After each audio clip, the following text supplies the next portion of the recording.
Por volta do ano de 2002, nos Estados Unidos, uma mulher jovem chamada Maria, que já estava há um bom tempo em busca de emprego, foi contratada como recepcionista para um velório em uma pequena cidade do interior. Por volta das 3 horas da tarde, que era o horário em que ela deveria comparecer ao endereço indicado, Maria foi até lá, e o local era um belo casarão, que servia como uma espécie de abrigo para eventos como aquele. Ao chegar lá, Maria foi recebida por um senhor estranho, que a conduziu até a sala onde o caixão estava exposto. O ambiente estava carregado de uma atmosfera pesada e silenciosa, e após o senhor avisar que muito em breve os convidados iriam chegar, ele pediu para ela cuidar dos preparativos enquanto ele iria se ausentar por algumas horas, para resolver alguns assuntos do sepultamento do homem. Ele então partiu e deixou Maria sozinha naquele lugar, cuidando das coisas e principalmente cuidando do cadáver do homem. Horas se passaram e quando já era por volta das 6 horas da tarde, ninguém apareceu para prestar suas últimas homenagens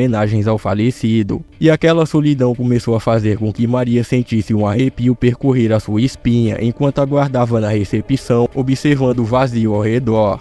Enquanto ela resolvia alguns afazeres, um som como se fosse uma leve pancada começou a ecoar pelo ambiente. Maria ouvia aquele som que não parava de ecoar. Ela então largou o que estava fazendo e resolveu sair à procura da origem daquele som. Ela olhou em todas as salas, mas não encontrou nada. Mas quando chegou à sala em que estava o caixão, ela pensou que sua mente estava lhe pregando uma peça, pois aquelas batidas estavam vindo de dentro do caixão. Ela então resolveu averiguar o falecido, então ela foi se aproximando vagarosamente do caixão, e quando ela o abriu, ela se assustou. Mas para sua surpresa, o falecido estava realmente morto. Ele não se mexia e não havia nenhum sinal de que o cadáver havia feito alguma coisa.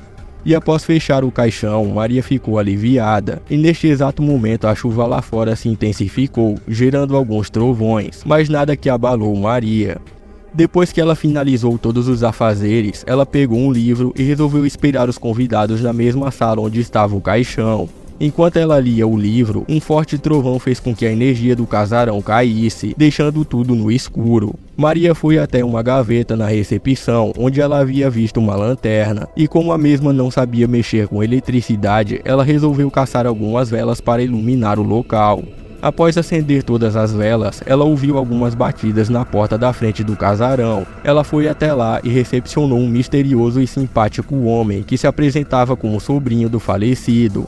Ela o levou até a sala do caixão, onde o homem se sentou em uma cadeira e ficou lamentando a morte de seu querido tio. Maria foi em busca de algo para ele beber, e ela então o deixou sozinho no local e saiu da sala por alguns instantes. Quando a mesma retornou com uma bandeja e uma xícara de chá quente, ela viu que o sobrinho estava parado em frente ao caixão, recitando um ritual incompreensível. Na sua mão direita ele possuía um bizarro amuleto e na mão esquerda uma faca. O homem continuou seu ritual, cada vez mais frenético, até que de repente o impensável aconteceu. Após finalizar a sua fala macabra, ele simplesmente cortou sua garganta com a faca e caiu agonizando no chão. Maria ficou tão chocada com a cena que acabou soltando a bandeja e derrubando a xícara. Ela estava petrificada de medo, sem saber o que fazer. Ela queria correr dali o mais rápido possível, mas algo a mantinha paralisada no lugar. E para piorar, após o sobrinho parar de se mexer e respirar, aquele som que antes saía do caixão retornou, dessa vez com mais intensidade. E em um momento uma pancada forte fez com que o caixão caísse no chão, e o falecido, que até então estava imóvel no caixão, começou a se mexer. Seus olhos se abriram, revelando que aquele cadáver agora estava vivo. Ele se ergueu lentamente, como se estivesse sendo puxado por forças sobrenaturais, e ele tinha um comportamento semelhante a um daqueles zumbis dos filmes de ficção científica. Maria viu aquela cena toda horrorizada, enquanto o falecido se levantava completamente do caixão, agora transformado em um zumbi sedento por carne humana.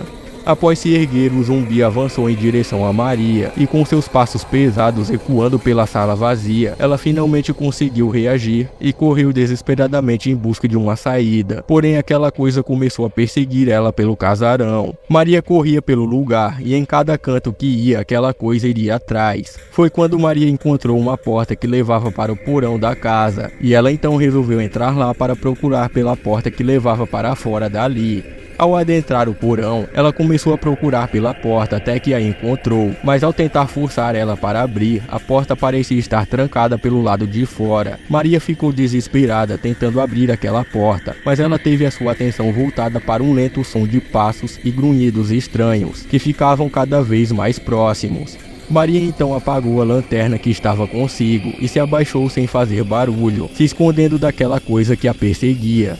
Foi então que um silêncio macabro tomou conta do lugar, e só o que se ouviam eram os sons que aquele cadáver vivo emitia, e o som da chuva do lado de fora. Mas aos poucos aquele monstro foi se afastando de onde Maria estava, até que não se ouvia mais nada. Se sentindo mais segura, Maria resolveu sair de seu esconderijo, mas ao acender a lanterna novamente, Maria tomou um susto, pois aquele zumbi estava bem à sua frente, avançando ferozmente contra a mulher. Foi então que um grito de pavor ecoou pelo casarão, e em seguida um trovão iluminou a noite escura. Algum tempo depois, as autoridades noticiaram o desaparecimento da jovem Maria, e curiosamente depois de seu desaparecimento, algumas pessoas relataram terem visto uma mulher estranha que se movimentava de forma igualmente estranha e semelhante a um zumbi, vagando pelas matas daquele casarão durante a noite.